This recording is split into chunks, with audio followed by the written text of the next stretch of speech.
சர்வதேசமே எதிர்பார்த்து கொண்டிருந்த சர்வதேச குற்றவியல் நீதிமன்றத்தினுடைய தீர்ப்பு இன்றைக்கு வெளியிடப்பட்டிருக்கிறது. ஐசிசியினுடைய தீர்ப்பின் பிரகாரம் பெஞ்சமின் நெதன்யாகுவும் அவருடைய முன்னாள் பாதுகாப்பு அமைச்சராக இருந்த யோ கேலண்ட் ஆகிய இருவரையும் கைது செய்யுமாறு ஐசிசி அறிவித்தல் விடுத்திருக்கிறது. இன்றைக்கு பாலஸ்தீன விடுதலை அமைப்பினுடைய காசாவுக்கான தலைவராக செயல்பட்டு வரக்கூடிய ஹலீல் அல் ஹையா அவர்கள் சர்வதேச ஊடகங்களுக்கு பேசியிருக்கிறார். சில அரபு நாடுகளும் இஸ்லாமிய நாடுகளுடைய நிலைப்பாடுகள் எங்களுக்கு ஏமாற்றத்தை தருகின்றன என்று சொல்லியிருக்கிறார். பாலஸ்தீன விடுதலை அமைப்பினுடைய அறிவிப்புகளே போதுமானவை. ஆனால் ஐசிசியினுடைய அறிவிப்பு அரெஸ்ட் வாரண்ட்ல இருந்து என்ன தெரியுது என்று கேட்டா அவர் உயிரோடு தான் இருக்கிறார் என்பதை சர்வதேச சமூகத்திற்கு சர்வதேச நீதிமன்றம் குற்றவியல் நீதிமன்றமும் சொல்லி இருக்கிறது. அல்ஹம்துலில்லாஹ், அல்லாஹ் அவருக்கு நீண்ட ஆயுளை கொடுக்க வேண்டும். இந்த பகுதிகளை கொஞ்சம் நுணுக்கமாக பார்த்துக்கிறங்க. காரணம் என்னன்னா இந்த சட்டமூலத்தில் என்ன இருக்கிறது என்பதை தான் நான் சொல்ல போகிறேன்.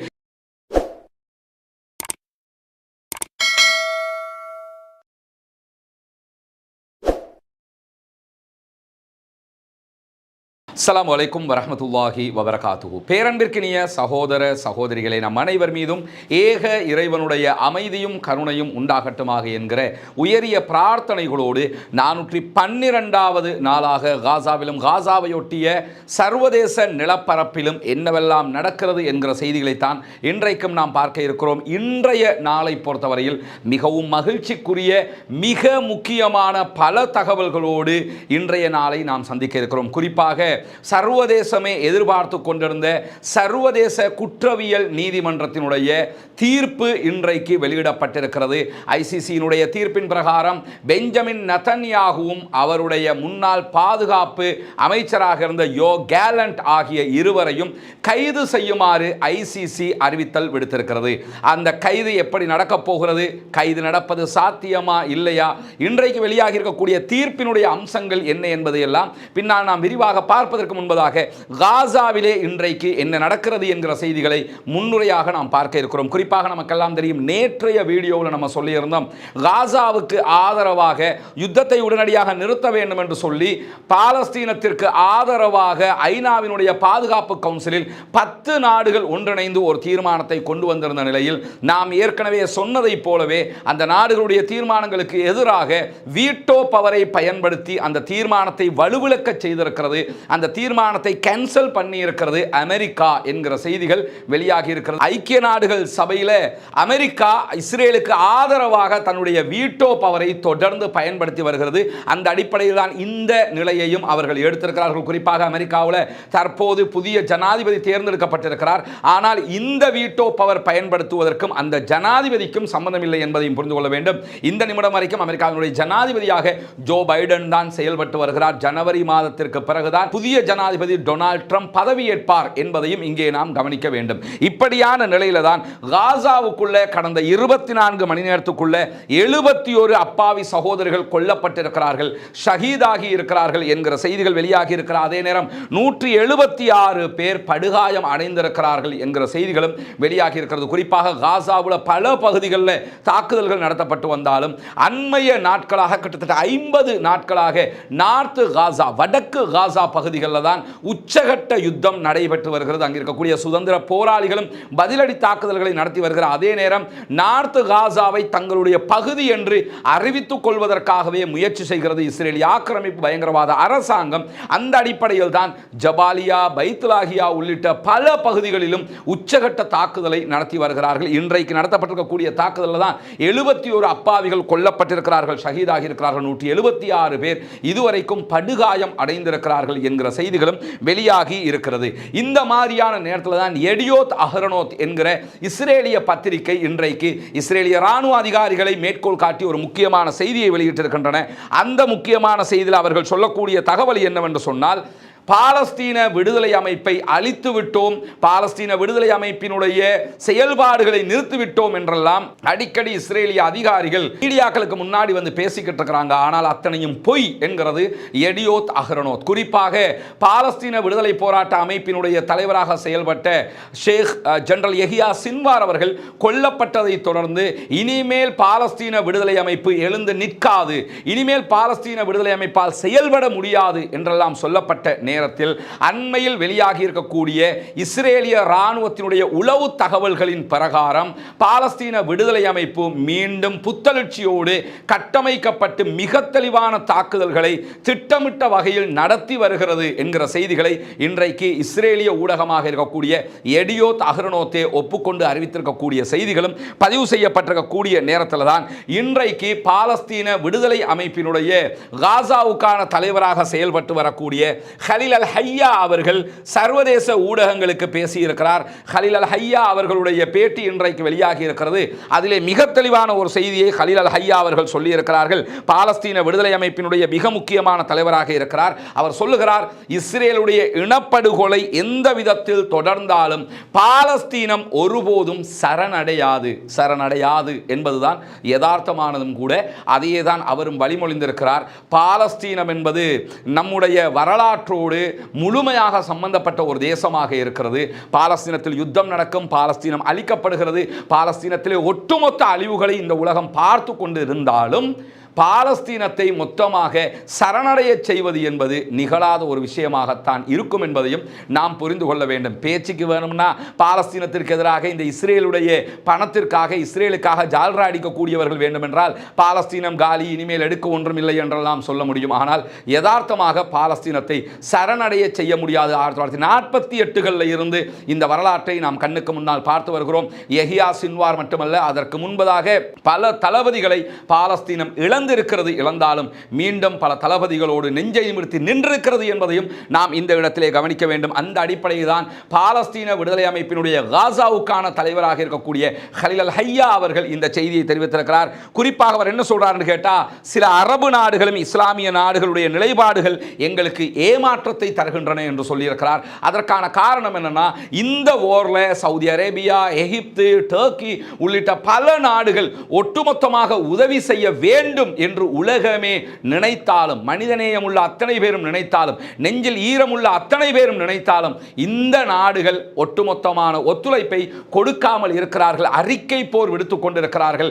நாளும் நாளும் கண்டிக்கிறோம் என்று சொல்லிக் கொண்டிருக்கிறார்கள். தவிர எந்த விதமான யதார்த்தமான நியாயமான முடிவுகளையும் இவர்கள் எடுக்கவில்லை என்பதால் தான் அவர் எங்களுக்கு சில அரபு நாடுகளுடைய, சில இஸ்லாமிய நாடுகளுடைய செயல்பாடுகள் ஏமாற்றத்தை தருகின்றன என்று சொல்லுகிறார். சொல்லுவது மட்டுமல்லாமல் எதிரிகள் பாலஸ்தீனர்களை பாலஸ்தீனத்தை விட்டு வெளியேற்ற முயல்வதோடு பாலஸ்தீன குடிமக்களுடைய பகுதிகளை காலி செய்து மொத்த பகுதிகளையும் அபகரிக்க நினைக்கிறார்கள். அது கனவிலும் நடக்காத ஒன்று. அது நடக்கவே நடக்காது. எங்கள் தேசத்தை நாங்கள் விட்டுக் கொடுக்க மாட்டோம் என்று சொல்லுகிறவர் காசாவில் இருந்து வடக்கு காசாவை பிரித்தெடுப்பதற்கு பெஞ்சமின் நெதன்யாகுவினுடைய ராணுவம் முயற்சி செய்து கொண்டிருக்கிறது.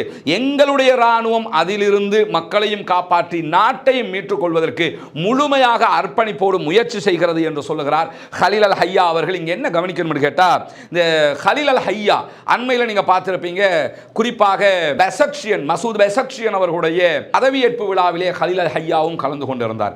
அதே போன்று கத்தாரில் நடைபெற்ற பேச்சுவார்த்தைகளில் கலந்து கொள்றாரு, ஈஜிப்டில் நடக்கிற பேச்சுவார்த்தைகளில் கலந்து கொள்றாரு. ஆனால் ஆச்சரியம் என்னன்னு கேட்டா, ஹலீல் அல் ஹையா அவர்கள் காசாவுக்கான பாலஸ்தீன விடுதலை அமைப்பினுடைய தலைவராக இருக்கிறார். காசாவில் இருந்து கொண்டு அல் ஜசீராவுக்கு அவர் பேட்டியும் கொடுக்கிறார்.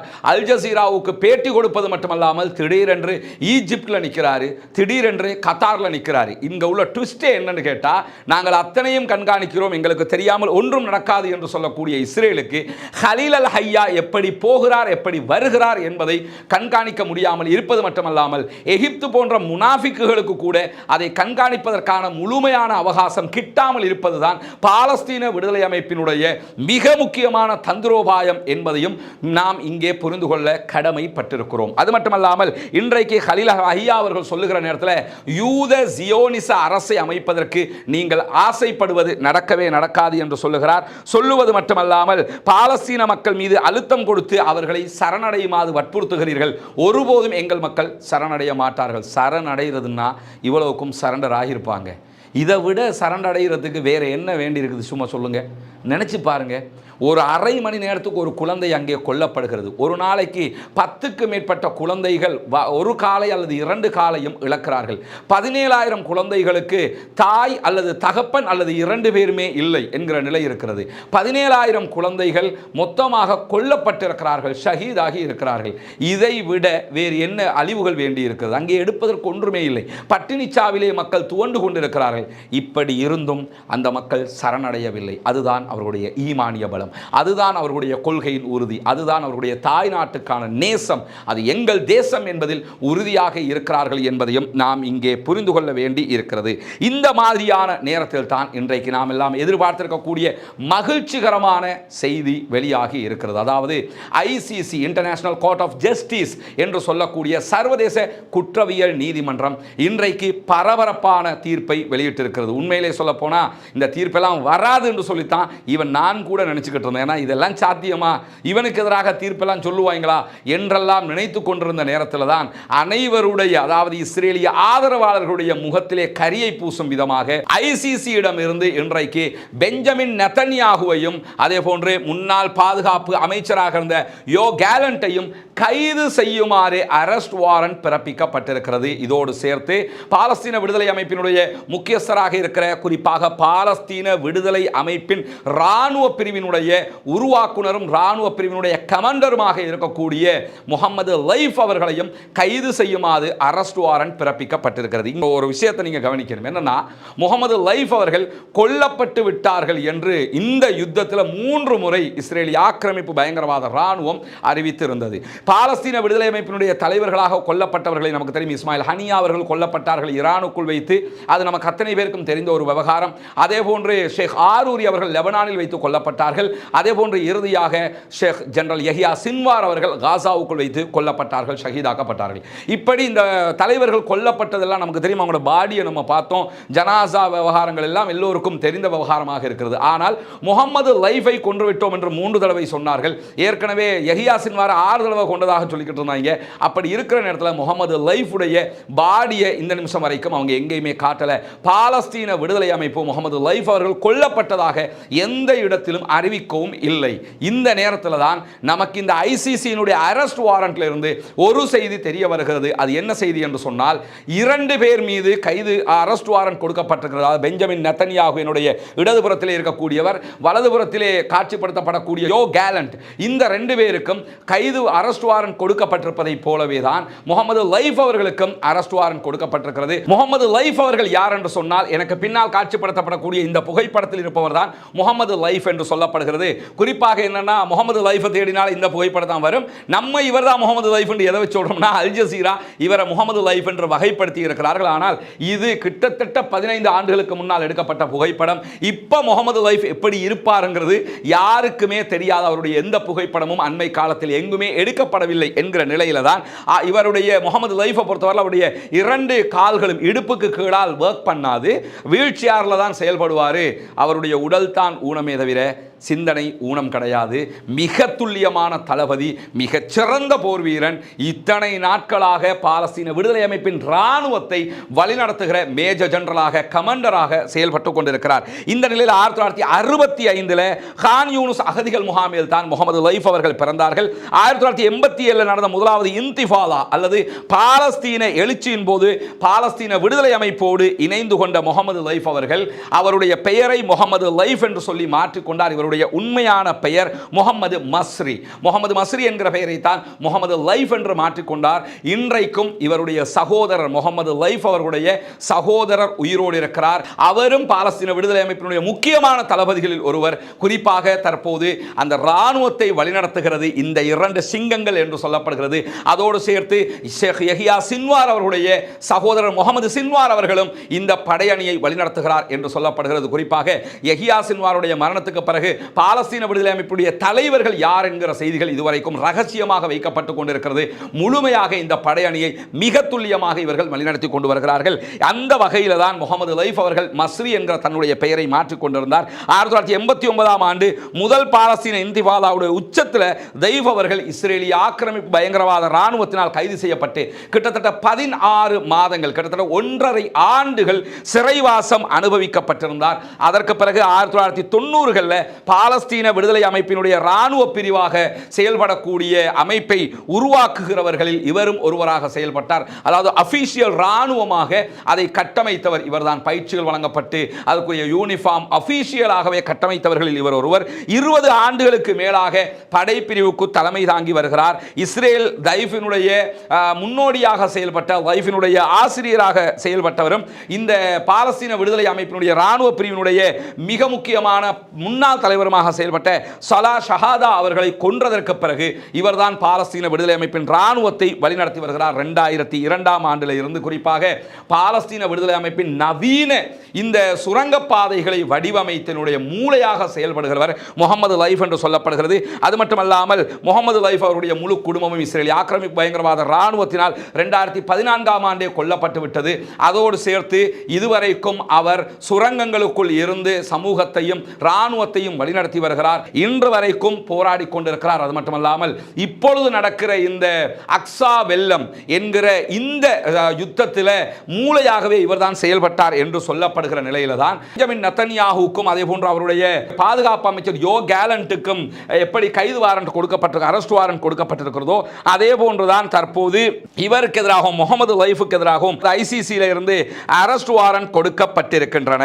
இதில் நான் சொல்ல வந்த விஷயம் என்னன்னு சொன்னா முகமது லைஃப் அவர்கள் இந்த அவருக்கு எதிரான தீர்ப்பு கொடுக்கப்படுவதற்கு முன்பதாக இந்த லிஸ்டில் இன்னும் 2 பேர் இருந்தார்கள். அதில் ஒருவர் தான் இஸ்மாயில் ஹனியா அவர்கள். அதே போன்று பாலஸ்தீன விடுதலை அமைப்பினுடைய இராணுவத்தின் தளபதியாக இருந்த ஜெனரல் யஹ்யா சின்வார் அவர்கள். இந்த 2 பேருமே தற்போதைய அரெஸ்ட் வாரண்ட்ல பேர் நீக்கம் செய்யப்பட்டிருக்கிறார்கள். காரணம் என்னன்னா இந்த 2 பேரும் கொல்லப்பட்டு விட்டார்கள், ஷஹீதாகி விட்டார்கள். எனவே மூன்றாவதாக இருக்கக்கூடிய முகமது லைஃப் அவர்களை கொன்றுவிட்டதாக இஸ்ரேல் சொன்னது பொய். காரணம் என்னன்னா மரணித்தவருக்கு அரெஸ்ட் வாரண்ட் ஐசிசி கொடுத்திருக்க மாட்டார்கள். எனவே தான் அந்த 2 பேருக்கும் கொடுக்கல, இந்த ஒருவருக்கு கொடுத்திருக்கிறார்கள் என்பதிலிருந்து ஐசிசி முகமது லைஃப் அவர்கள் உயிரோடு இருக்கிறார்கள் என்பதை உறுதிப்படுத்தி இருக்கிறது என்பதையும் இந்த இடத்திலே நாம் புரிந்து கொள்ள வேண்டும். மிக்க மகிழ்ச்சியான ஒரு செய்திக்கான ஒரு ஆதாரமாக இது மாறி இருக்கிற அவர் உயிரோடு இருக்கிறார் என்பதற்கு பாலஸ்தீன விடுதலை அமைப்பினுடைய அறிவிப்புகளே போதுமானவை. ஆனால் ஐசிசியினுடைய அறிவிப்பு அரெஸ்ட் வாரண்ட்ல இருந்து என்ன தெரியுது என்று கேட்டா அவர் உயிரோடு தான் இருக்கிறார் என்பதை சர்வதேச சமூகத்திற்கு சர்வதேச நீதிமன்றம் குற்றவியல் நீதிமன்றமும் சொல்லி இருக்கிறது. அல்ஹம்துலில்லாஹ். அல்லாஹ் அவருக்கு நீண்ட ஆயுளை கொடுக்க வேண்டும். அல்லாஹ் அவருக்கு போராடுகிற சக்தியை அதிகமாக கொடுக்க வேண்டும். அல்லாஹ் அவருடைய போராட்ட விளிமியங்களை ஏற்றுக்கொள்ள வேண்டும். அல்லாஹ் அவருக்கு நீண்ட மன வலிமையை கொடுத்து இந்த சமூகத்தை வழிநடத்துகிற பாலஸ்தீன சமூகத்திற்கான விடுதலையை பெற்றுக் கொடுக்கிற மிகச்சிறந்த தளபதியாக அவரை மாற்றி அமைக்க வேண்டும் என்கிற உயரிய பிரார்த்தனையை அத்தனை பேரும் முகமது லைஃபுக்காக கேட்க மறந்து விடாதீர்கள். இடுப்புக்கு கீழால் செயலாற்ற முடியாத ஒரு சகோதரர் ஒரு இராணுவத்தை உலக வரலாற்றில் வழிநடத்தி கொண்டிருக்கிறார் என்றால் அது ஷேக் முகமது லைஃப் அவர்களாகத்தான் இருக்க முடியும் என்பதையும் இந்த இடத்திலே கவனித்துக் கொண்டு தற்போது என்ன நடந்திருக்கிறது என்கிற செய்திகளை நம்ம பார்க்கணும். குறிப்பாக இந்த பகுதிகளை கொஞ்சம் நுணுக்கமாக பார்த்துக்கிறங்க. காரணம் என்னன்னா இந்த சட்டமூலத்தில் என்ன இருக்கிறது என்பதைத்தான் நான் சொல்ல போகிறேன். இவர்கள் 2 பேருக்குமான அரெஸ்ட் வாரண்ட்ல என்ன நடக்க போகிறது என்பதைத்தான் நான் அவசரமாக சொல்ல போகிறேன். எனவே மிக நுணுக்கமாக இதிலே பார்த்துக் கொள்ளுங்கள். குறிப்பாக இந்த அரெஸ்ட் வாரண்டை பொறுத்தவரையில் இந்த அரெஸ்ட் வாரண்டை கொடுத்திருக்கிற நீதிபதி புதியவராக இருக்கிறார். ஏற்கனவே இருந்த நீதிபதி இந்த அரெஸ்ட் வாரண்ட் ஏற்கனவே 6 மாதங்களுக்கு முன்பதாக வந்திருக்கணும். ஏன் வரலன்னு சொன்னா நீதிபதி எனக்கு உடம்பு முடியலை என்று கேட்டு தீர்ப்பை கொடுக்காமலே இழுத்தடிச்சுக்கிட்டு இருந்தாரு. உங்களுக்கு உடம்பு முடியலைன்னா ரிசைன் பண்ணிட்டு போங்க, நாங்கள் பார்த்துக்கிறோம்ட்டாங்க. ஏன்னா அந்த பயத்தில் இஸ்ரேலுக்கு எதிராக எப்படி தீர்ப்பு கொடுக்கிறது இந்த பயத்தில் இருந்தாங்க. உடனே அவர் பதவி விலகிட்டு போனதுக்கு பிறகு புதிய நீதிபதி தலைமை பதவியை ஏற்றுக்கொண்டதற்கு பிறகு இந்த அரெஸ்ட் வாரண்ட் கொடுக்கப்பட்டிருக்கிறது. இந்த நிலையில் ஐசிசியினுடைய கைது வாரண்டை பற்றி நாம் தெரிந்து கொள்ள வேண்டிய மிக முக்கியமான செய்தி என்னென்னு சொன்னால் இந்த அரெஸ்ட் வாரண்ட் இஸ்ரேலுடைய நெதன்யாஹு அதே போன்று கேலண்ட் மீது மனித குலத்திற்கு எதிரான குற்றங்கள் அதே போன்று போர் குற்றங்கள் ஆகிய 2 குற்றங்களுக்காக வழங்கப்பட்டிருக்கிறது. ஹாஃப் தண்டனை என்று அர்த்தம். அதாவது மனித குலத்திற்கே எதிரான குற்றம் என்பதற்கு பாதி கைதும் அதே போன்று போர் குற்றம் என்பதற்காக பாதி கைதுமாக முழு கைது இந்த அடிப்படையில் தான் அவர்களுக்கு வழங்கப்படும். குழம்பிக்கிருவிய அதாவது ஆங்கில செய்திகள் என்ன சொல்லுவாங்கன்னா ஹாஃப் அரெஸ்ட் வாரண்ட் என்று சொல்லும்போது பாதி கைது வாரண்ட் என்று சொல்லி நீங்கள் யோசிக்கிருவிய.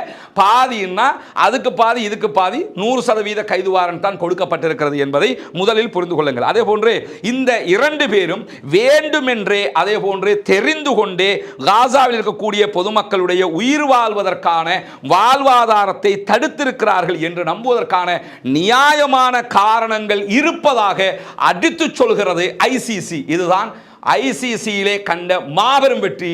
உண்மையில் அல்லாஹு தாலா தென்னாப்பிரிக்க மக்களுக்கும் தென்னாப்பிரிக்க அரசுக்கும் அருள் புரிய வேண்டும். அவர்களுடைய முயற்சிக்கு மிகப்பெரியதொரு வரவேற்பு கிடைத்திருக்கிறது, மிகப்பெரியதொரு வெற்றி கிடைத்திருக்கிறது.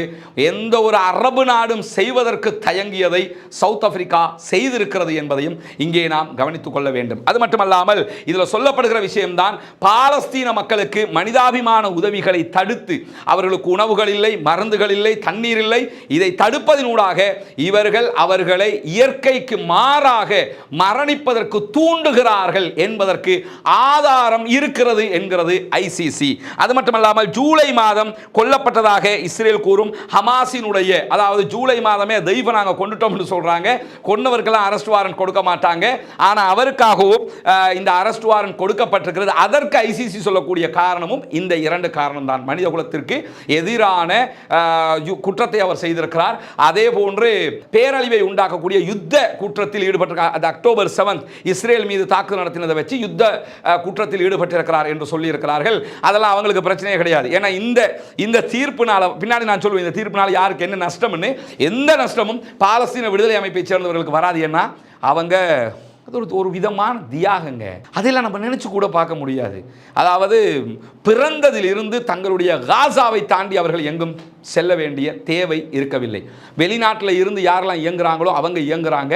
இந்த லைஃபாக இருக்கலாம், ஷேக் யஹ்யா சின்வாராக இருக்கலாம், இந்த மாதிரியான தியாகிகள் இராணுவத்தில் இருக்கிறாங்க இல்லையா, அவங்க காசாவை தாண்டி எங்கேயுமே போனதும் இல்லை, போக ஆசைப்பட்டதும் இல்லை. இந்த தீர்ப்புனால் அவங்க போக முடியாதுன்னு தான் ஆகுமே தவிர அது அவங்களுக்கு தேவையே இல்லை, அவங்க அங்கே தானே இருக்க போகிறாங்க என்பதால் அதுவும் பிரச்சனை. அது விரிவாக நம்ம பார்க்க இருக்கிறோம். அதே மாதிரி இந்த தீர்ப்பில் மிக முக்கியமான ஒரு செய்தி என்னன்னு கேட்டா, இந்த ஐசிசியினுடைய தலைமை வழக்கறிஞராக செயல்பட்ட கரீம் கான் தான் இந்த தீர்ப்பை வழங்குமாறு விண்ணப்பித்திருந்தார். கடந்த 6 மாதங்களுக்கு முன்பதாகவே மீண்டும் மீண்டும் கரீம் கான் அவர்கள் கேட்டுக்கொண்டே இருந்தார்கள்.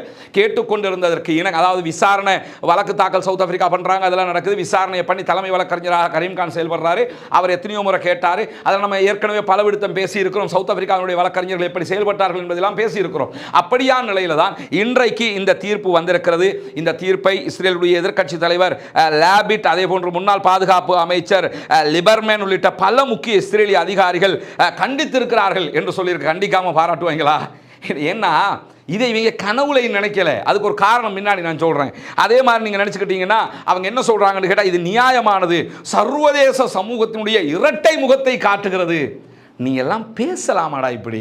சர்வதேச சமூகத்தில் இரட்டை முகத்தை காட்டுதான். என்னமோ அவங்க அப்பாவி மாதிரியும் காசா மக்கள் தான் அநியாயம் பண்றவங்க மாதிரியும், அதாவது முழு உலக மகா கொலகார பாவிகள். எனக்கு இவங்களுக்கு சொல்றதுக்கு அது அந்த ஊடகத்தில் அப்படி சொல்ல முடியும், அவ்வளவு கோபம் கொப்பளிக்கிறது. இவனை மாதிரி உலகமாக ஒரு கொடூரன், உலகமாக ஒரு பாவி, உலகமாக ஒரு நாசமா போனவன் எவனாவது இருப்பாங்களா? இவங்க வந்து உட்கார்ந்துக்கிட்டு சர்வதேசத்தின் இரட்டை முகம் தெரிகிறதான். பெரிய உத்தமனுவலா இவனுவன். சுபஹானல்லாஹ். உலகத்திலேயும் அசிங்கம் இவர்களுக்கு, நாளை மறுமையிலும் இவர்களுக்கு அசிங்கப்படுவார்கள் இன்ஷா அல்லாஹ். எந்த மாற்று கருத்தும் கிடையாது. உலகத்தில் அவ்வளவு கேவலம். இந்த அரெஸ்ட் வாரண்ட் எல்லாம் வாழ்க்கையில் அவங்க எதிர்பார்க்கல. இதுல என்ன நடந்துட போகிறதுன்னு சில பேர் பேசுவாங்க. என்ன நடக்குது இல்லைங்கிறது ரெண்டாவது. அசிங்கப்பட்டுட்டானா இல்லையா? சர்வதேச நீதிமன்றம் தீர்ப்பு கொடுத்துருச்சா இல்லையா? நீ குற்றவாளி, அதனால் தான் கைது செய்வதற்கான அரெஸ்ட் வாரண்ட் கொடுக்கப்பட்டிருக்கிறது. அது மட்டுமல்லாமல் இந்த விவகாரத்தில் அல் ஜசீராவினுடைய மூத்த பத்திரிகையாளரும் மூத்த சர்வதேச ஆய்வாளருமாக இருக்கக்கூடிய மர்வான் பிஷாரா அவர்கள் மிக அழகான சில நுணுக்கமான சட்ட விவகாரங்களை மக்களுக்கு சொல்லி இருக்கிறார்கள். அதில் அவர் என்ன சொல்றாருன்னு சொன்னா, இந்த நாள், இந்த தீர்ப்பளிக்கப்பட்ட நாள் நீதிக்கான ஒரு அசாதாரணமான நாள் என்கிறார். அதாவது இந்த நாளை கற்பனை பண்ண முடியாது. இப்படி ஒரு நாள் வரும்னு நான் எதிர்பார்க்கல. இப்படி ஒரு வாய்ப்பா என்று சொல்லி அந்த ஆச்சரியத்தின் உச்சியில தான் அவர் என்ன சொல்றாருன்னா, நீதிக்கான ஒரு அசாதாரணமான நாள், சாதாரணமான நாள் இல்லை, அசாதாரணமான நாள், இப்படி ஒரு நாள் வரும்னு நான் நினைக்கவே இல்லை அப்படின்னு சொல்லி மர்வான் பிஷாரா அவர்கள் ஆச்சரியப்பட்டு இன்றைக்கு அல் ஜசீராவிலே பேசிக் கொண்டிருக்கிறார். அதில் அவர் என்ன சொல்றாருன்னு கேட்டா, இறுதியாக காசா மக்கள் இனப்படுகொலையின் 1 வருடத்திற்கு பிறகு தங்களுடைய குற்றவாளிகள் நீதியை எதிர்கொள்வதை காண முடிகிற நாளாக இது மாறி இருக்கிறது. ஒரு வருடம் 412வது நாளில் நம்ம நிற்கிறோம். ஒரு வருடமும் ஒரு மாதங்களையும் தாண்டி இருக்கிறோம். இந்த நிலையில் காசா மக்கள் தங்கள் மீது இழைக்கப்படுகிற அநியாயங்களுக்கு இவர்கள் குற்றவாளி தான் என்பதை புரிந்து கொள்ளுகிற வாய்ப்பாக இது மாறி இருக்கிறது என்கிறார் மர்வான் பிஷாரா. ஏன் இதை சொல்ல வரேன்னா, இன்னும் கொஞ்சம் பேர் வருவாங்க வந்து இந்த தீர்ப்பாலையெல்லாம் என்ன நடக்க போகிறது என்று பேசுவாங்க. இந்த தீர்ப்பால என்ன நடக்க போகிறது என்பதை தான் மர்வான் பிஷாரா அவர்கள் சொல்லிக் கொண்டிருக்கிறார்கள். இந்த மர்வான் பிஷாரா சொல்லக்கூடிய ஒரு முக்கியமான பாயிண்ட் என்னன்னு கேட்டா, இந்த சர்வதேச தலைவர்கள் இருக்கிறாங்களே, சர்வதேச தலைவர்னா இலங்கையிலிருந்து பார்த்தா வெளிநாட்டில் இருக்கிற எல்லாம் சர்வதேச தலைவர் தான். தமிழ்நாட்டில் இருந்து பார்த்தீங்கன்னா வெளிநாட்டில் இருக்கிற எல்லாம் சர்வதேச தலைவர்கள் தான். ஆனால் இவர் சொல்லுகிற சர்வதேச தலைவர்கள் அது இல்லை. வெஸ்ட் மேற்கு நாடுகளுடைய தலைவர்கள் இருக்கிறாங்கல்ல, அமெரிக்கா, பிரித்தானியா, பிரான்ஸ், ஜெர்மன், இந்த மாதிரி யூரோப்பை சேர்ந்த தலைவர்கள், யூரோப்பு, அமெரிக்கா, இந்த மாதிரி தலைவர்கள் இருக்கிறாங்கல்ல, இவங்க என்ன நினைச்சுக்கிட்டு இருந்தாங்கன்னா, மர்வான் பிஷாரா சொல்றாரு, இந்த ஐசிசின்னாலும் அதனுடைய தீர்ப்பு என்றாலோ ஐரோப்பிய நாடுகளை கட்டுப்படுத்தாது, அமெரிக்காவை கட்டுப்படுத்தாது, நம்ம தான் எல்லாரையும் கட்டுப்படுத்துவோம் என்று நினைத்துக் கொண்டிருந்தார்கள். ஏன்னா ஐசிசியினுடைய வரலாற்றில் இப்படி ஒரு தீர்ப்பு யாருக்குமே கொடுக்கப்படலை. யாருக்கு கொடுப்பாங்கன்னா, ஸ்ரீலங்காவில் இருக்கிறவங்களுக்கு கொடுப்பாங்க, இந்தியாவில் இருக்கிறவங்களுக்கு கொடுப்பாங்க, மற்ற நாட்டில் இருக்கிறவங்களுக்கு கொடுப்பாங்க, பாகிஸ்தானில் இருக்கிறவங்களுக்கு கொடுப்பாங்க. ஐரோப்பிய நாடுகள் உத்தரவு கொடுப்பாங்களான்னா கொடுக்க மாட்டாங்க. அதே மாதிரி இஸ்ரேலுக்கு எதிராக கொடுப்பாங்களான்னா கொடுக்க மாட்டாங்க. அதைத்தான் அவர் சொல்லி காட்டுறாரு. இதுவரைக்கும் அவங்க நமக்கு இந்த சட்டம் பொருந்தாது என்று நினைத்துக் கொண்டிருந்தார்கள். ஆனால் தற்போது பொருந்துகிற நிலை வந்திருக்கிறது என்று சொல்லிவிட்டு சொல்றாரு. அதனால தான் இவங்க வந்து புட்டினுக்கு பின்னாடி போய்கிட்டு இருந்தாங்க. ரஷ்யாவினுடைய அதிபர் விளாடிமிர் புட்டினுக்கு பின்னாடி என்ன செஞ்சாங்கன்னா போய்கிட்டு இருந்தாங்க. என்னன்னா, புட்டின் செஞ்சா அது பிழை, அவர் உக்ரைனை தாக்குறாரு, அது பிழை என்பவர்கள் காசாவில் தாக்குவதை நியாயப்படுத்தி காசாவை தாக்குவதற்கு ஆயுதம் கொடுத்து கொண்டிருந்தார்கள். ஏன்னா அவங்களோட பார்வையில் புட்டின் ஒரே வேலையை புட்டின் செய்வதும், அதாவது இஸ்ரேலுடைய பிரதமர் பெஞ்சமின் நெத்தன்யாகு செய்வதும் ஒரே வேலை தான். ஆனால் புட்டின் செய்தால் குற்றம், நெத்தன்யாகு செய்தால் சரி என்று நினைத்துக் கொண்டிருந்தார்கள். சர்வதேச நீதிமன்றம் அதை முறையடித்திருக்கிறது, எவன் செய்தாலும் குற்றம் என்பதை நிரூபித்திருக்கிறது என்கிறார் மர்வான் பிஷாரா. அது மட்டுமல்லாமல் பெஞ்சமின் நெத்தன்யாகு அதே போன்று யோ கேலண்ட் ஆகியவர்கள் மேற்கத்திய நாடுகளுடைய கூட்டாளிகளாக இருப்பதால் இந்த விவகாரம் தாமதமாகிக் கொண்டே இருந்தது என்று சொல்லிவிட்டு இனியும் அவர்கள் தப்பிக்க முடியாது, அவர்களுக்கு பின்னால் இன்டர்போல் பின்தொடரும் என்கிற செய்தியை சொல்லியிருக்கிறார். அதிகாரத்தில் இருக்கிற வரைக்கும் தான் நாட்டுக்குள் கூட நிம்மதியாக இருக்க முடியும். அதிகாரம் இல்லாமல் போகிற போது இன்டர்போலால் அவர்கள் பின்தொடரப்படுவார்கள். மர்வான் பிஷாரா அவர் சொல்வதனுடைய விளக்கத்தையும் சொல்றார். இதனுடைய பொருள் என்னன்னு சொல்லி சொன்னா, இனி அவர்கள் சட்டபூர்வமானவர்கள் அல்ல, அவர்கள் குற்றவாளிகள்.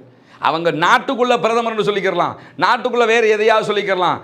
ஆனால் யதார்த்தமாக அவங்க யாருன்னு கேட்டால் லோ படி, சட்டப்படி அவர்கள் குற்றவாளிகள் என்பதை இன்றைக்கு மர்வான் பிஷாரா அவர்கள் சொல்லிவிட்டு என்ன சொல்றாருன்னு கேட்டால், இந்த இஸ்ரேலியர்கள் மனித குலத்திற்கு எதிரான குற்றங்களில் குற்றச்சாட்டப்பட்டிருக்கிறதுனால சர்வதேச நீதிமன்றம் இனப்படுகொலை வழக்கை வேறு விதமாக இனிமேல் பார்க்கும். 2 நீதிமன்றம் இருக்குதுங்க. ஒன்று ஐசிசி இன்டர்நேஷனல் கிரிமினல் கோர்ட், அதே போன்று ICJ international court of justice என்கிற 2 இருக்கிறது. இனிமேல் சர்வதேச நீதிமன்றம் இந்த கேஸை, இது வந்து அவர்களுக்கு குற்றவியல் நீதிமன்றம் தான் தீர்ப்பு கொடுத்திருக்கிறது, சர்வதேச நீதிமன்றம் இதையும் இணைத்துக் கொண்டு இவர்களை வேறு விதமாக பார்க்கும். அடுத்த வழக்குகளிலும் இவர்கள் சிக்கிக் கொள்வார்கள் என்கிறார் மர்வான் பிஷாரா. அது மட்டுமல்லாமல் இதை தொடர்ந்து அல் ஜசீரா இன்றைக்கு இன்னும் ஒரு செய்தியை சொல்லியிருக்கிறாங்க. லண்டன் குயின் மேரி பல்கலைக்கழகத்தினுடைய சர்வதேச சட்ட பேராசிரியர் நேவ் காட்டன் என்கிறவற்றை போய் அவங்க கேட்கிறாங்க, சட்டத்தில் என்ன நடக்கலாம் என்று கேட்கிறார்கள். அதற்கு நெத்தன்யாகு அதே போன்று கேலண்ட் ஆகியோருக்கு ஐசிசி அரெஸ்ட் வாரண்ட் கொடுத்திருக்கிறாங்க. இதுல நாங்க என்ன தெரிஞ்சுக்கலாம் என்று கேட்கும்போது அல் ஜசீராவினுடைய கேள்விகளுக்கு நேவ் காட்டன் அவர்கள் பதில் சொல்லி இருக்கிறார்கள். அதில் அவர் என்ன சொல்றாருன்னு கேட்டால், முதலாவது கேள்வி என்ன கேட்கிறாங்கன்னா, இஸ்ரேலிய தலைவர்கள் மீது ஐசிசி குற்றம் சாட்டுவதையும் போர் குற்றங்களுக்கும் மனித குலத்துக்கும் எதிரான குற்றங்களுக்கும் உள்ள வித்தியாசத்தையும் உங்களால் உடைக்க முடியுமா என்று கேட்கிறார். கேட்கும்போது நேவ் காட்டன் அவங்க என்ன பதில் சொல்றாங்கன்னு சொன்னார். சர்வதேச ஆய்வாளர், பல்கலைக்கழகத்தினுடைய உரையாளர், மிக முக்கியமான சர்வதேச சட்டங்களை பற்றி தெரிந்தவர். அவர் என்ன சொல்றாருன்னு கேட்டா, போர் குற்றங்களுக்கும் மனித குலத்திற்கு எதிரான குற்றங்களுக்கும் உள்ள வித்தியாசம் என்னன்னு சொன்னா, மனித குலத்திற்கு எதிரான குற்றங்கள் முறையானவைகள், அதே நேரத்தில் போர் குற்றங்கள் முறையற்றவைகள். உதாரணமாக போர் குற்றம்ங்கிறது ஒரு நிகழ்வாக மட்டுமே இருக்க முடியும், இயற்கையாக இருக்க முடியாதுங்கிறாரு. போர் குற்றம்னா நீங்க செயற்கையாக செய்றீங்க, இயற்கையாக போர் குற்றம் நடக்காது, செயற்கையாகத்தான் நடக்கும். அதனால் தான் போர் குற்றம் குற்றம் என்று வரைமுறைப்படுத்தப்படுகிறது. அதே மாதிரி நெத்தன்யாகு அதே போன்று கேலண்ட், இந்த 2 பேர்லையும் முக்கியமான குற்றச்சாட்டுகள் பல இருக்கு. இருக்கின்றன என்று சொல்லிவிட்டு உணவு, தண்ணீர், மனிதாபிமான உதவியை மறுப்பது ஒரு குற்றம், இவர்கள் செய்திருக்கக்கூடிய மிகப்பெரிய குற்றம். அது மட்டுமல்லாமல் பட்டினியை ஆயுதமாக பயன்படுத்தி இருக்கிறார்கள் என்பதற்கு ஆதாரங்கள் கிடைத்திருக்கிறது என்பதையும் இன்றைக்கு நேவ் காட்டன் அவர்கள் சொல்லியிருக்கிறார்கள். அல் ஜசீராவில் நீங்க ஆங்கில பதிப்பில் அதை பார்க்க முடியும். அது மட்டுமல்லாமல் இன்னொரு செய்தி அவர் நேவ் காட்டன் அவங்க தொடர்ந்து சொல்றாங்க, மருத்துவமனைகளுக்கு எதிரான தாக்குதல்களை இவர்கள் நடத்தி இருக்கிறார்கள். எனவே அதுவும் மிகப்பெரிய போர்க்குற்றமாக பார்க்கப்படுகிறது. இயற்கையாக இல்லாமல் செயற்கையாக மக்களை கொள்வதற்கு வழி செய்திருக்கிறார்கள் என்று சொல்லப்படுகிறது. அதே நேரத்தில் அல் ஜசீராவால் அடுத்த கேள்வியை கேட்கிறாங்க, என்னன்னு கேட்டா இந்த வழக்கில் நீதிமன்றத்தில் நிரூபிக்கிறது சாத்தியமா? இப்ப அரெஸ்ட் வாரண்ட் கொடுத்திருக்கிறாங்க, வழக்கு கண்டினியூ ஆகும், நீதிமன்றத்தில் இதை நிரூபிக்க முடியுமா என்று கேட்கும்போது நேவ் காட்டன் அவர்கள் சொல்லக்கூடிய ஒரு செய்தி என்னன்னு சொன்னா, போதுமான ஆதாரங்கள் இருக்கிறது, நிரூபிக்க முடியும் என்று அடித்து சொல்லி இருக்கிறார். அது மட்டுமல்லாமல் இஸ்ரேல் பாலஸ்தீன மோதலுடைய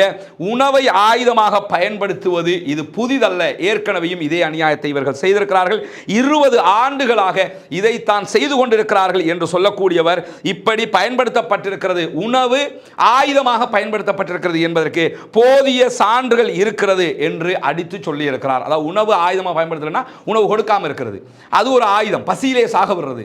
எனவே இந்த அநியாயத்தை காசா மக்களுக்கு இவர்கள் செய்திருக்கிறார்கள் என்று சொல்லியிருக்கிறார். அது மட்டுமல்லாமல் உண்மையிலேயே இஸ்ரேலிய அரசாங்கம், இஸ்ரேலிய ராணுவத்தினுடைய கொள்கைகள் என்ன என்பதெல்லாம் இதன் மூலமாக பட்டவர்த்தனமாக உலகத்திற்கு தெரிந்திருக்கின்றன என்கிற செய்தியையும் இன்றைக்கு நேவ் காட்டன் அவர்கள் சொல்லியிருப்பது மட்டுமல்லாமல் இதனால இன்னொரு நலவு நடக்கும் என்பதையும் அவர் சொல்லியிருக்கிறார். இந்த கைதால என்ன நடக்கும் என்பதை விவரிக்கிறார்.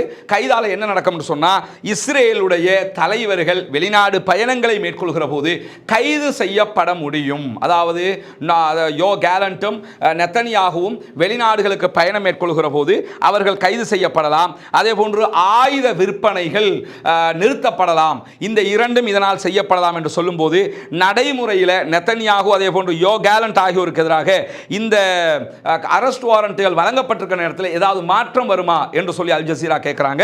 கேட்கும்போது என்ன சொல்றாங்கன்னா, காசா பகுதிகளில் மோதல்ல எந்த விளைவையும் ஏற்படுத்துவதற்கான சாத்திய கூறுகள் இதிலே இருக்கிறது. அதாவது இதில் நிறைய மாற்றங்கள் வரும்ங்கிறாரு.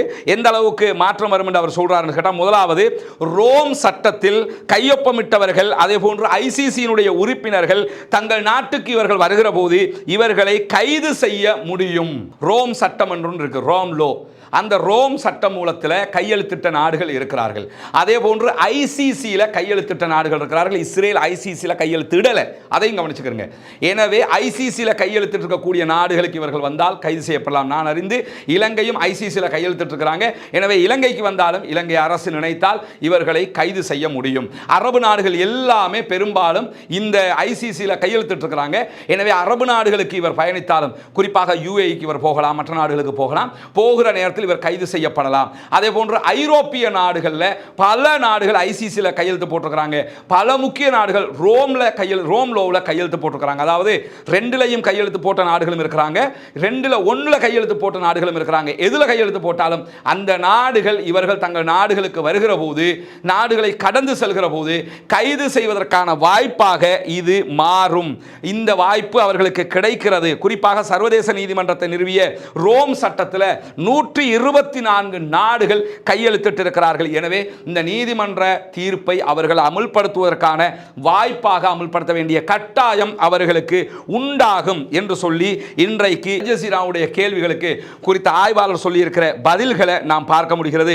இந்த மாதிரியான நேரத்தில் இஸ்ரேலுடனான ஆயுத விற்பனைகளை ஐரோப்பிய நாடுகள் நிறுத்த வேண்டிய நிலை ஏற்படும். ஏன்னா 2 பேரும் குற்றவாளி அறிவிக்கப்பட்டிருக்கிறதுனால ஆயுத ஏற்றுமதிகளை அந்த நாடுகள் நிறுத்த வேண்டிய நிர்பந்தம் அவர்களுக்கு ஏற்படும் என்று இன்றைக்கு சொல்லியிருக்கக்கூடிய நேரத்தில் தான் நெத்தி பொட்டில் அடிச்சா மாதிரி இதெல்லாம் நடக்குமா என்று நினைத்து கொண்டிருக்கிற மாதிரி சற்று முன்னால் பிரேக்கிங் நியூஸாக வெளியாகி இருக்கக்கூடிய செய்திதான், நெதன்யாகு மீதான ஐசிசியினுடைய அரெஸ்ட் வாரண்ட் மீது நடவடிக்கை எடுப்பதற்கு நாங்கள் தயார் என்று சொல்லி சற்று முன்னால் நெதர்லாந்தினுடைய வெளிவிவகார அமைச்சர் பகிரங்கமாக அறிவித்திருக்கிறார். அல்ஹம்துலில்லாஹ், அல்ஹம்துலில்லாஹ், அல்ஹம்துலில்லாஹ், அல்லாஹுக்கே எல்லா புகழும்.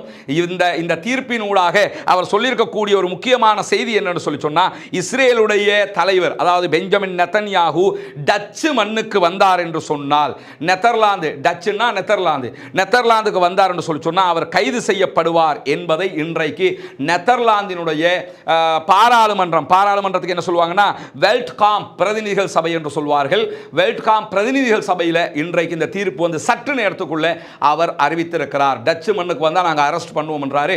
உண்மையில் ஒரு தைரியமான பிரேவான ஒரு அறிவித்தலாக இருக்கிறது. அது மட்டுமல்லாமல் ஐசிசியினுடைய கைது வாரண்ட் பிறப்பிக்கப்பட்டிருக்கக்கூடிய நெத்தன்யாஹு, கேலன், தைஃப் ஆகிய 3 பேரோடும் தொடர்பை பேணுவதை இனிமேல் நெதர்லாந்து தவிர்க்கும் என்று சொல்லியிருக்கிறார். லைஃபோட ஆல்ரெடி அவங்களுக்கு தொடர்பு இல்லை, அதனால டோன்ட் வரி, பிரச்சனை இல்லை. ஆனால் இனிமே இவர்களோடு, இவர்கள் சார்ந்த நாட்டோடு தொடர்பை பேணுவதை நெதர்லாந்து தவிர்க்கும் என்று அரபு நாடுகள் வெக்கங்கட்டு போய் தலை குனிஞ்சு போய் நிற்கிற நேரத்தில் உடனடியாக நெதர்லாந்து இந்த அறிவிப்பை விடுத்திருப்பது மட்டுமல்லாமல் தொடர்ந்து அவர் சொல்கிறார், நெதர்லாந்து ரோம் சட்டத்தை 100% செயல்படுத்துகிற காரணத்தினால் டச்சு மண்ணுக்கு அவர்கள் வந்து இறங்கினால் அவர்களை நாங்கள் கைது செய்வோம் என்று மீண்டும் மிக தெளிவாக அறிவித்திருக்கிறார் நெதர்லாந்தினுடைய வெளிவிவகார அமைச்சர் என்கிற செய்தி இன்றைக்கு வெளியாகி இருப்பதை நாம் பார்க்க முடியும். எனவே இன்றைக்கு வெளியாகி இருக்கக்கூடிய மிக முக்கியமான செய்தி இதுதான்.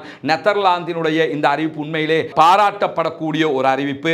நெதர்லாந்தினுடைய அறிவிப்பை தொடர்ந்து மற்ற நாடுகளும் இப்படியான அறிவிப்புகளை விடுவதற்கான வாய்ப்புகள் இருக்கிறது. எனவே இவர் பிரதமராக இருக்கும்போது வெளிநாடுகளுக்கு போனாலும், பிரதமராக இல்லாத நிலையில் வெளிநாடுகளுக்கு போனாலும் கைது செய்வதற்கான வாய்ப்புகள் தற்போது கிடைத்திருக்கிறது.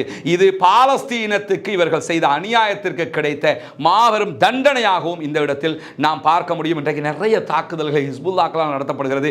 நேரம் போதாமை காரணமாக அவற்றை சொல்ல முடியவில்லை. இன்ஷா அல்லாஹ் நாளைய வீடியோவில் அவற்றை நாம் சேர்த்துக்கொள்வோம். இந்த நம்ம சொல்லியிருக்கக்கூடிய இந்த சட்ட விவகாரங்கள் மீண்டும் ஒரு முறை நீங்கள் கேட்டு பார்த்தீங்கன்னா மிக துல்லியமாக உங்களுடைய சிந்தனையில் வந்து நின்றும். ஏன்னா இது அத்தனை பேரும் தெரிந்து வைத்துக் கொள்ளுங்கள். இந்த சர்வதேச சட்டம் என்ன, இந்த கைதால் இவருக்கு அரெஸ்ட் வாரண்டால் என்ன நடக்கும் என்பதை மிக விரிவாக நான் ஏற்கனவே சொல்லியிருக்கிறேன். அதை 2 தடவை இந்த வீடியோவை நீங்கள் கேட்டுட்டீங்கன்னு சொன்னால் இந்த செய்திகள் தெரிய வந்துவிடும். இந்த வீடியோக்கள் நிறைய மக்களுக்கு கொண்டு போய் சேருங்க. நம்முடைய சேனல் முடக்கப்பட்டதனுடைய வழி இப்பொழுதும் எனக்கு இருக்கிறது. ஏன்னா இந்த செய்திகள் எல்லாம் உண்மையிலேயே நிறைய பேருக்கு போய் சேர வேண்டிய செய்திகளாக இருக்கிறது.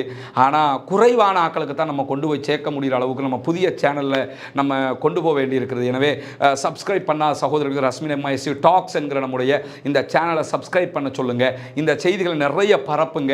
இவர்கள் அசிங்கப்படுகிற செய்திகள் அத்தனை பேருக்கும் தெரிய வேண்டும். குறிப்பாக மாற்று மத நண்பர்களுக்கு தெரிய வேண்டும். இவர்கள் அசிங்கப்படுகிறார்கள், சர்வதேச நீதிமன்றமே இவர்கள் குற்றம் செய்ததாக அறிவித்திருக்கிறது என்பதை மக்களுக்கு மத்தியிலே கொண்டு செல்லுங்கள் சகோதரர்களே. என்னால் முடிந்ததை நான் இந்த வீடியோவினூடாக செய்திருக்கிறேன். உங்களால் முடிந்தது இந்த வீடியோவை நிறைய பேருக்கு கொண்டு போய் சேர்ப்பது. கண்டிப்பாக கொண்டு போய் சேருங்கள். நம்முடைய சேனலை முடக்கியவர்களை அடையாளம் காட்டுகிற வேலையை ஓரிரு நாட்களில் நான் செய்ய இருக்கிறேன். இன்ஷா அல்லாஹ் சேனலை மீட்டெடுக்கிற முயற்சிகளையும் செய்து கொண்டிருக்கிறோம். என்னால் முடிந்து அதுக்கு செலவு செஞ்சு சில வேலைகளை நம்ம செய்ய வேண்டியிருக்கிறது. என்னால் எதெல்லாம் முடியுமோ அதெல்லாம் செஞ்சு அதை மீட்டெடுக்கிற முயற்சிகள் தான் ஈடுபட்டு கொண்டிருக்கிறேன். வல்ல ரஹ்மான் நம்மை கைவிட மாட்டான். நம்முடைய குரல்களை அடக்க நினைப்பவர்களால் அதை அடக்க முடியாது என்பதையும் கூறிக்கொண்டு பாலஸ்தீனம் வெற்றி பெற வேண்டும், பாலஸ்தீனம் சுதந்திரம் அடைய வேண்டும், பாலஸ்தீன மக்கள் நம்மை போன்று சுதந்திரமானவர்களாக மாற வேண்டும் என்கிற நிலையில் பாலஸ்தீனத்திற்காக பிரார்த்தனை செய்ய மறந்து விடாதீர்கள். பாலஸ்தீனத்தை அழிக்க துடித்துக் கொண்டிருக்கக்கூடிய இஸ்ரேலிய ஆக்கிரமிப்பு பயங்கரவாத இராணுவத்திற்கு எதிராக கண்டிப்பாக தொழுகையிலே குனுத்து நாசிலாவை ஓத மறந்து விடாதீர்கள் என்கிற உயரிய கோரிக்கைகளோடு ஜனநாயக ரீதியாக பாலஸ்தீனத்திற்காக குரல் எழுப்புவோமாக என்கிற கோரிக்கைகளை முன்வைத்து முடித்துக் கொள்கிறேன். வாஹிர் தஅவானா அல்ஹம்துலில்லாஹி ரப்பில் ஆலமீன்.